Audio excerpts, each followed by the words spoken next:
kasalukuyan na tayo sa pag-asa, si Bagyong Julian nga ay mas lumakas pa bilang tropical storm at binigyan na rin ito ng international name na Kraton.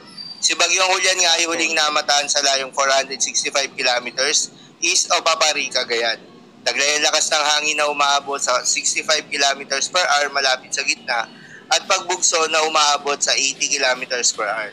Kumikilos ito ng mabagal pa south-southeastward. Dahil sa Bagyong Julian nga ay may nakataas pa rin na tropical cyclone wind signal number 1 sa may Batanes, Cagayan, kabilang na ang Babuyan Islands, northern at eastern portion of Isabela, Apayao at Ilocos Norte.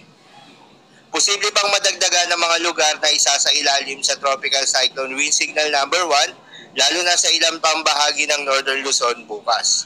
At posible rin na tropical cyclone wind signal number 4 ang pinakamataas na signal na itataas ng pag-asa sa forecast ng Bagyong Julian.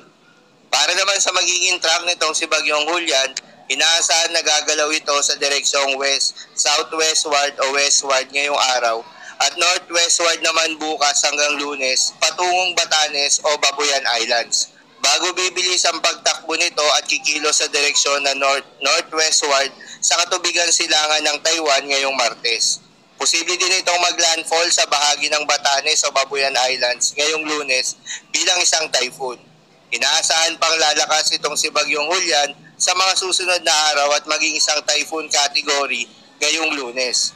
Posible din itong mag-rapid intensification o mabilis na paglakas at posible din itong maging isang super typhoon habang lumalapit sa Batanes o Babuyan Islands. Para naman sa rainfall forecast na dala nitong si Bagyong Julian, asahan ngayong araw ang heavy to intense rain sa Babuyan Islands, habang moderate to heavy rains naman sa Batanes, mainland Cagayan, Isabela at Ilocos Norte. Asahan naman bukas ang heavy to intense rain sa Cagayan at Ilocos Norte, habang moderate to heavy rains naman sa Isabela, Batanes, Apayao, Abra, Ilocos Sur, La Union at Benguet.